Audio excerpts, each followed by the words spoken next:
Alright, another Draft Science video presentation. Yes, they just keep happening. Anyway, so I'm going to make this so simple and so direct, one question kind of a thing. Let's not keep evading. So all the commenters just keep evading. I've been having a huge, it's a gigantic, preposterously, sillily long typing chat with Piro. So he won't have the actual physical conversation, but he is willing to invest time in typing and typing and typing and typing, which just doesn't make any sense to me at all. But really, what makes sense for these typers is they can just keep changing the subject. They can just keep evading and evading and evading the points made. And you have to keep taking them back to the points and saying, well, how do you explain where all the extra energy is? How did it happen? Where is the friction? Where is the loss? You lost half the energy? Well, explain where half of it went. No, never going to happen. So we'll go all the way back to the physics girl example. Now, it doesn't get to the whole subject. It just gets to how clearly their physics is broken. They can't explain it properly. They don't understand it properly, and it just shows half the argument. Okay, but it's clearly wrong physics, don't get me wrong. It just doesn't get to the core of it, which is momentum is always right and kinetic energy is useless. So leave us proceed. All right, so you have this very simple experiment. All right, now I've tried to explain to give you a better understanding of what energy is and that you actually do collect it. Now, just for the sake of argument, I'm going to use an analogy of a bucket and fluid. And it's just an analogy. You don't have to believe it. You can believe something else.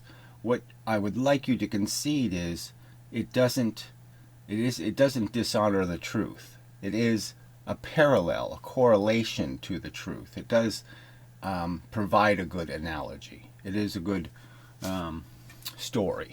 Okay, so train. Okay, on track. And let us say as efficient as possible. Now, obviously, we could have them on magnets. We could do all kinds of things, and that's exactly what I want to do. I want to have a very well done experiment that gets rid of all the losses we can get rid of. And all we're going to do is we're going to bang one train into another. And we're going to have them travel together.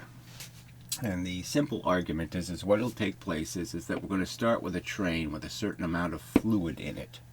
Okay, and the fluid's height represents basically how much velocity you have. So we're starting with a train with 10 velocities, all right, and 5 masses. All right, so the fluid level is 10, and the total mass, mass is 5, okay, of the weight of the vehicle. So don't count the fluid as part of the weight. Just count the car as 5. The fluid is 10, but the fluid doesn't weigh anything, right? This is a thought experiment. You have to use your brain a little bit. All right. It might be possible to do it with, leaving that alone, but we can't for the sake of the argument. What's going to happen is this train's going to connect to this train in a very efficient manner. They're going to become one train moving. And the simple argument is that I don't think anybody could dispute, okay, is that when the two trains combine, the fluid level is going to go down to 5. Okay, it's going to go lower. See, it's 10 here. It's going to go down to 5 because now I have more bucket to put the fluid in. So I should have made this more dramatic, actually. 10, and now it's going to be 5.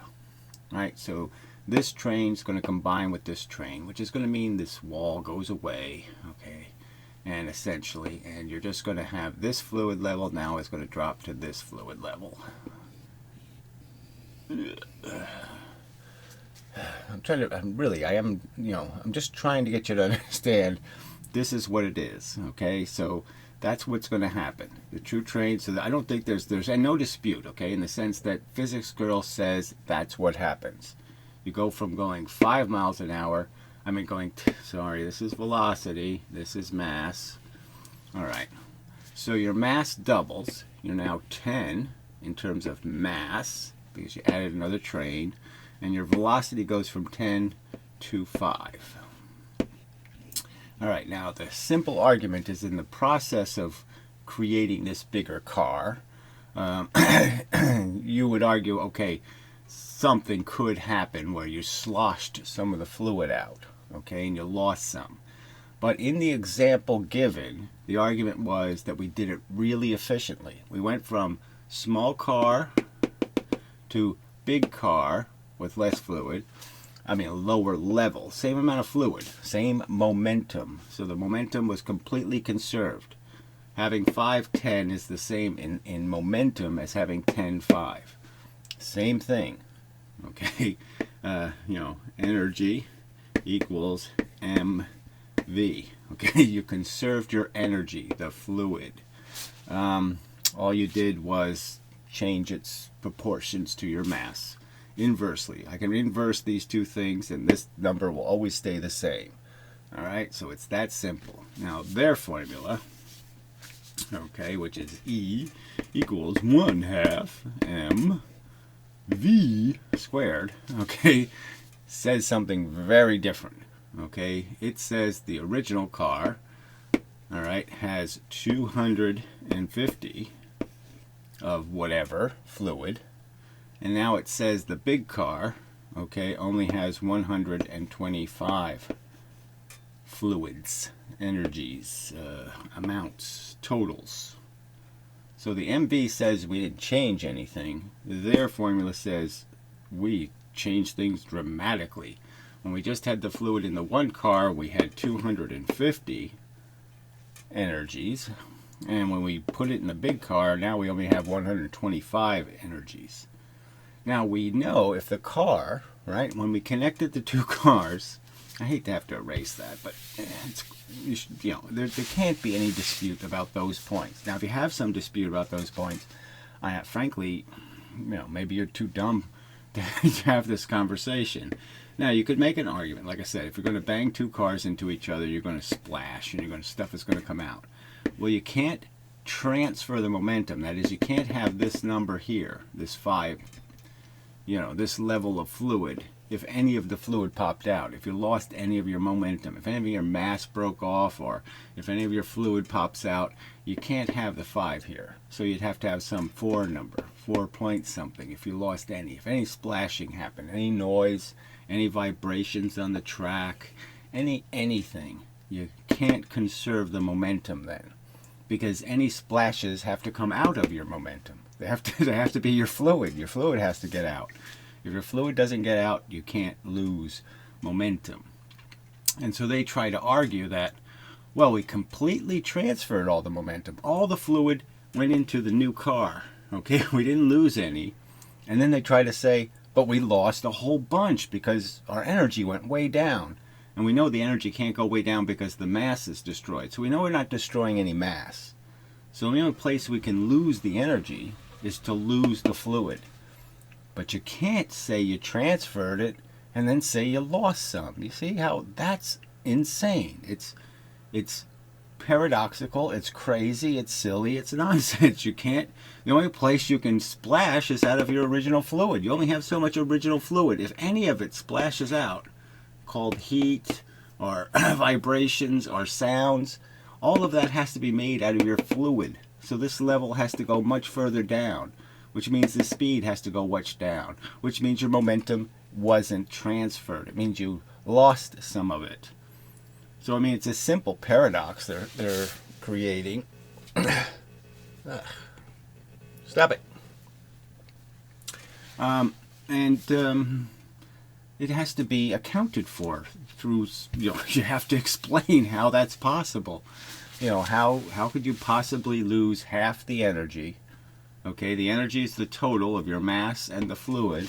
How could you lose it and then say, I transferred it all? All of it got to the, wherever the factory is that you're taking this fluid to, all of it got there because you have all the momentum. So you can't possibly say it all got there, but I left a whole bunch on the track. You do get this, right? You can't say there's a whole bunch of green crap on the track spilled. There's spills over here. There's spills over here. You can't say, I spilled the energy, but I transferred all of the energy. So that's impossible. So you have to have some other way of explaining it. Now, you could rationally say, okay, well, she was just making up a fake experiment. So let's change this to 4.8. Okay, so only 4.8 made it. Okay, so this level is 4.8. So we lost some. Okay, but all we lost was this little 0.2. All right, and that's not going to change it much. Okay, now it changes the momentum. That means you have a little less momentum because you lost some of your fluid. It jiggled out. All right, but their equation is still going to say it's going to even be more lopsided now. It's going to say now you have 110 okay energies in the finished bucket, and you still had 250. All right, you can't change the fact that you started with 250. So now you have to explain, well, I shouldn't write them the right way. Okay, you started with 250 energies. Okay, and now because you did lose them and your velocity is lower, now this number is even lower. So we could even say it was 100. So now you have a real, it's how you're going to explain this even bigger loss, right? So if you say you lost momentum, and you're honest, you say you can't do the experiment perfectly, you lost a little bit of energy, well, now it means your number you're starting with is even lower. Okay, the finished number is even lower, so now you have even a bigger deficit to explain. Right? Where did it all go? See, because the only stuff you're going to be able to account for is rational losses. There are no irrational losses. There's no other place you lost the energy. And the simple argument is you didn't really lose any energy. This number was completely garbage from the very beginning. It never existed. That's why it was easy for you to, that's why it's easy to explain, is you just say that was nonsense from the very beginning. All I had was 125 to start with. And I lost 25. You know, I lost 20%. By spilling stuff out and all this other crap. That would be rational. But this is irrational. This doesn't make any sense at all. It has no meaning. And you won't be able to collect it. So I'm simply arguing, show me one experiment in the universe where when they actually collect the energy, you know, they started with 250, okay, of what they say is energy. And show me them collecting this bigger number than the momentum number. The momentum number says there's 125.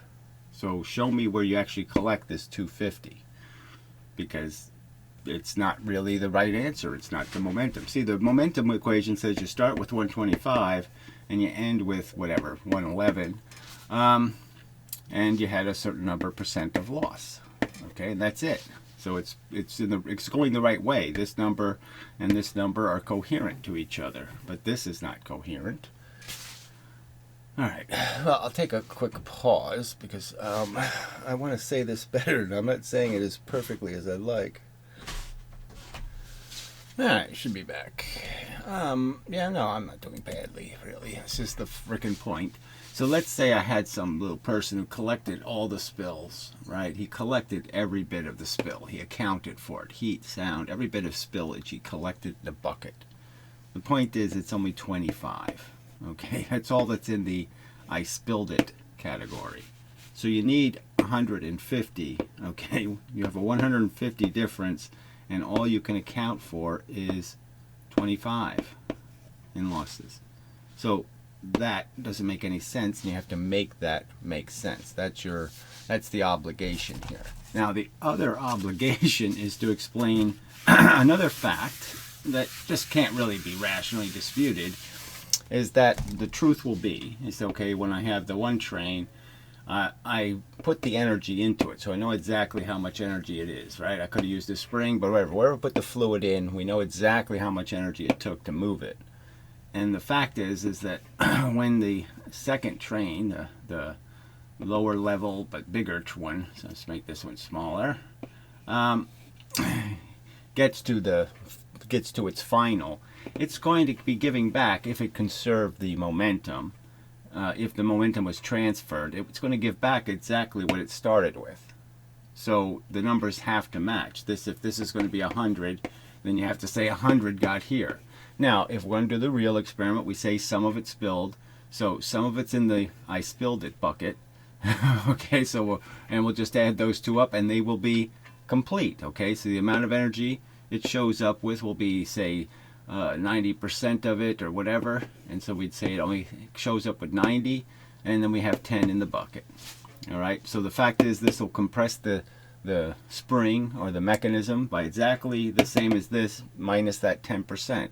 And we'll just add the 10%. The guy with the bucket will pour the extra 10% in. That was the losses to noise and sound and air and all the losses. And he'll just put them back in, and we'll end up with what we started with. By their math, there's no way they can end up with what they started with. They're going to show up with a much less. Instead of 90%, they're going to have, 40%. Okay. And that doesn't happen in reality. In reality, that doesn't happen. If you really do the experiment, you find you do get exactly back what you started with. Okay, you can't account for every bit of it, all right? And their equation, there's no way to get back what you started with because the spring only produced 100 worth of energy. They claimed it has 125 worth of momentum. Okay, so you start with 125 compression of a spring, 125 joules.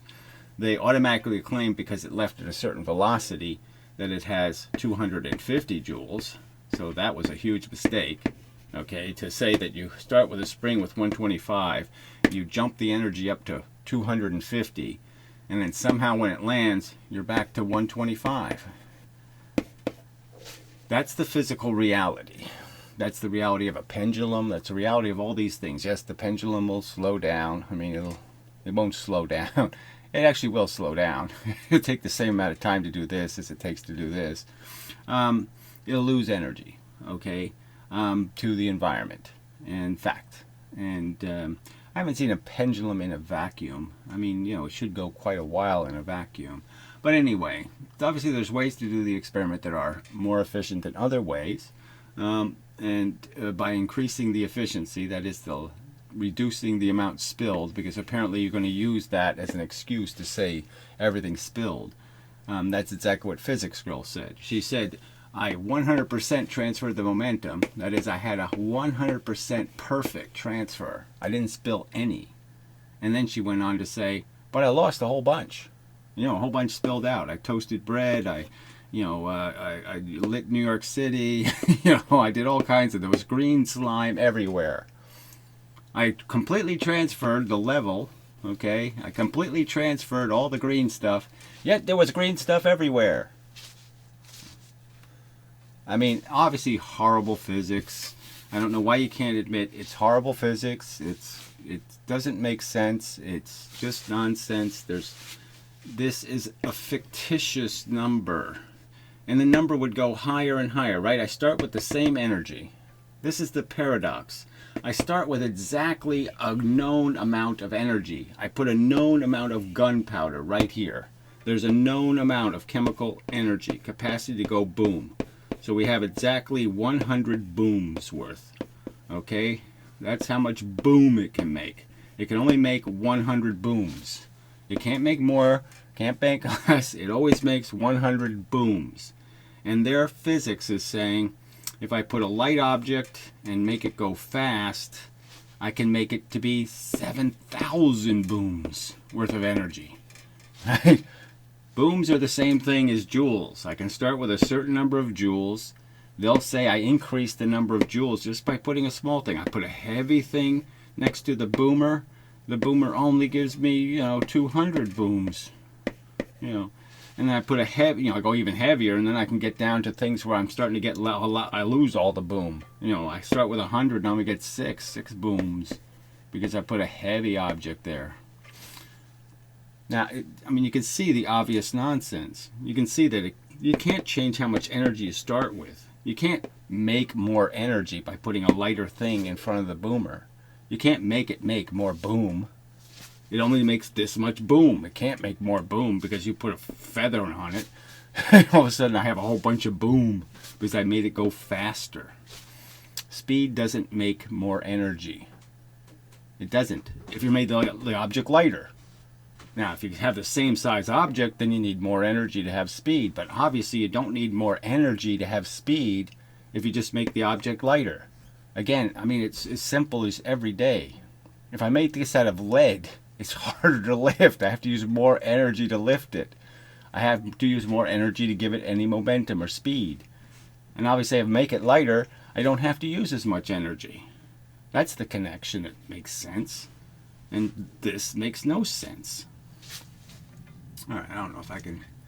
There's probably a way to make it even more infantilely simple, but this is this is silly. Put lighter things in front of energy, and you can make more energy. You can get more energy. You start with 100 joules, you can end up with 250 joules. But somehow you can never collect it, because when you end up to go to collect it, no, it's just 100. You're never gonna recover this. This will never exist in reality.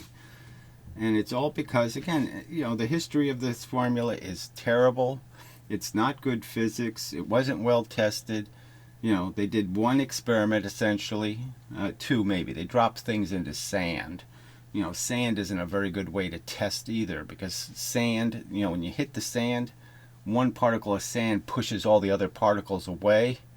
So they don't hit you. So, the faster you can make the sand move, the more it moves the sand out of your way. So it's a really poor producer of friction in an even way. The faster you go, the more latitude it gives you. The more freedom it gives you, because it gets your friction out of the way. It removes your friction. It's sort of like the simple argument about, you bubble the surface of water, you heat it. And then you could put something on top of it, and it doesn't really hit the other surface. It floats on the steam, the air pressure. So you're not going to have as much friction, obviously, because, oh, yeah, I removed the steam. I removed the layer that I was going to have to connect with. And it's the same thing as the heat can't get to you either, because the steam is one temperature. It can't, and so you're just basically saying I can protect myself from the 1,000 degrees and just have to deal with this 200 degrees kind of a thing. The top layer of this cooling.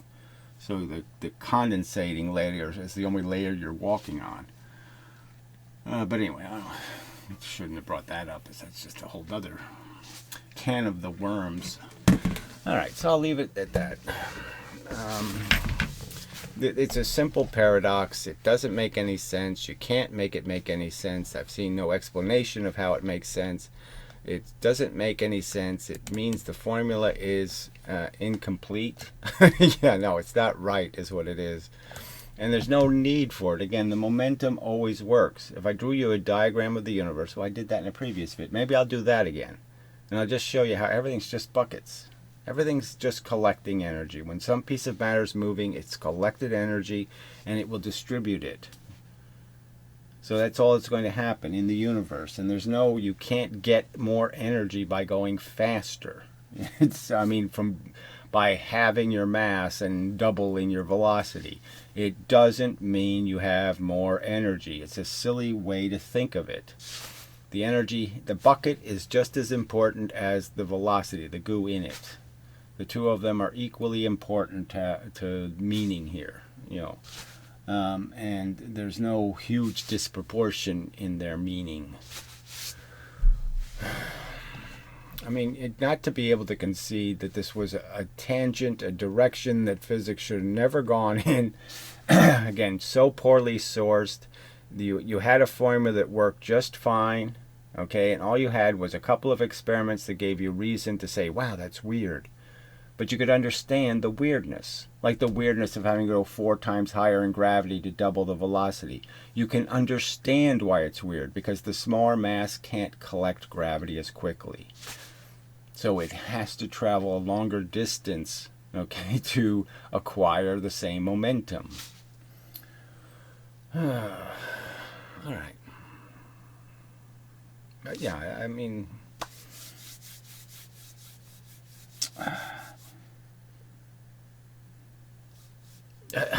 I'm just trying to think of the right word. It is obvious that this can't be right.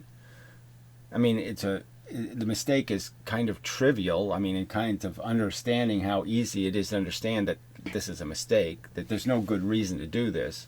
There's no good reason to think mass is half as important and velocity gets squared. There's no reasoning why that would be true.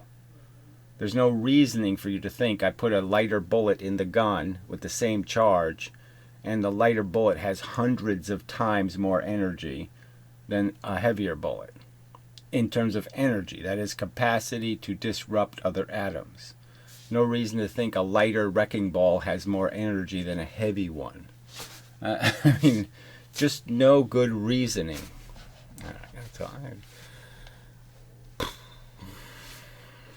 Surrender, Gary. I mean, I'm just saying all I can do is reason. If you're not susceptible to reasoning, I can't do anything for you. So go ahead, read your Bibles, cite your Bible verses that mean nothing. Somehow they think F equals ma gives them a reason to multiply velocities twice. And that's what we're talking about. We're talking about multiplying the velocity times the velocity. That is putting it in the equation twice. And that's not what F equals ma says. If Newton thought so, he would have said so. If Newton, you're saying Newton didn't even see it in his own equation. He wrote F equals ma, and he didn't know that means velocity times velocity. Well, I'm making other arguments. I should stick to the one argument. I'm just trying to figure out why you people are being this belligerent. I should see if there's any new comments. I mean, I'm trying to get people to stay on the subject. Oh, the NASA thing. I really go to that because that one's kind of funny. All right, so I'm asking for a link of to the spaceship analogy. Where obviously the navigators of spaceships know that it's not about just how fast I throw something off my ship. It's about how much mass I throw off my ship. Okay, it's mass times velocity is what's going to decide how much it moves my spaceship. So they know that Newton mechanics works, MV works. Okay, so. And so then they have put re-entry in here, okay? So it has absolutely nothing to do with navigating in space. But this number is just so funny because they used their energy formula to tell us how many joules of energy the heating of the space shuttle creates. And they end up with a number that's just insane, right? I mean, 3 gillion, 120 trillion, 500 million, joules. I mean, enough to light New York City for 7 weeks. And it's just kind of funny because they do this all the time. They just tell you. They never tested it. They never, let's pull the heat off of space shuttles and see if we could light New York City with it, right? So it's all just a number made up out of this fake equation. And yeah, the real number is going to be something like, it'll be something in the billions rather than the gazillions. And it'll still be impressive. It's still a lot of heat. Okay, but yeah, they're getting the wrong answer. But it's just so funny. I mean, this has absolutely nothing to do with navigating in space. Empty space, free space, whatever you want to say. It's just nothing to do with turning the space shuttle in space. It's just, what's the point? I mean, it's just the point. People are just impossibly dumb. Anyway, all right. So, do I have anything else to add? I guess not. Yeah. So I'll just end up on a different subject if I start talking about these mechanics. Anyway, so let's just stay on the one subject and leave it there. So we're just starting with the complete nonsense. So first, any good rational person should be able to admit physics girl never should have said, I 100% transferred the momentum, and yet there were losses. So you all should be able to agree that's not possible. I can't keep my momentum and then say I lost energy somewhere. If the pendulum slows down, it means the momentum is reducing. So when the pendulum doesn't quite go as far, it lost a little. And then it doesn't go quite as far and it loses a little. It means its momentum is dropping as its movement is dropping. So you can't, the losses have to be accounted for out of the momentum. There's no place for losses to come out of. They have to come out of the energy you have. If you lose your energy, you can't keep your momentum. That simple statement, everybody should be agreeing. You can't lose energy and keep your momentum. They should all be able to agree on that. You can't lose energy and keep your momentum. Yeah, there's just no way you could disagree with that, right? There's no way. So obviously she couldn't say what she did. She couldn't do what she did, which is just pretend. Yeah, pretend that we lost half the energy, okay, and it's half. All right, that's the example. We completely transferred the momentum, so all of the energy went to the new object, yet we lost half the energy to noise and sound and heat and track lumps and sparks and all this other stuff. Now, every grown-up, this should be, everybody's able to put up their hand and say, yes, I agree, you can't say that. That's not physics. That's something else. That's not good physics. To say that you 100% transferred the energy, yet you lost half the energy, is not good physics. Can you say that? Can you write that in the comment?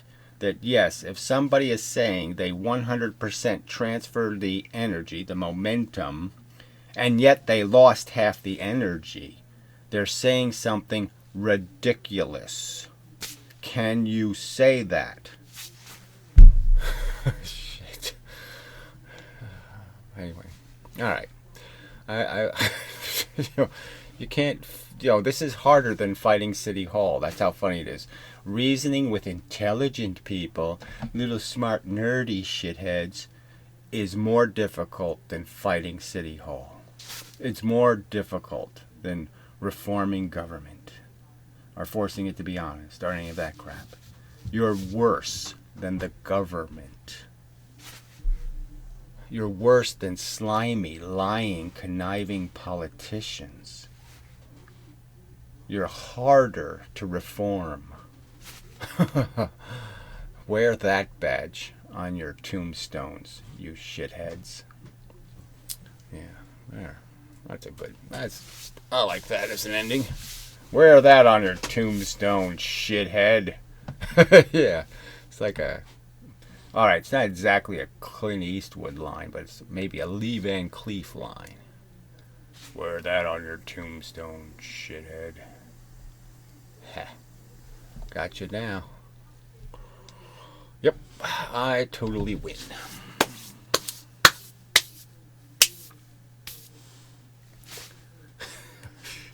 Fuckers. Stupid people doing stupid things, apparently forever.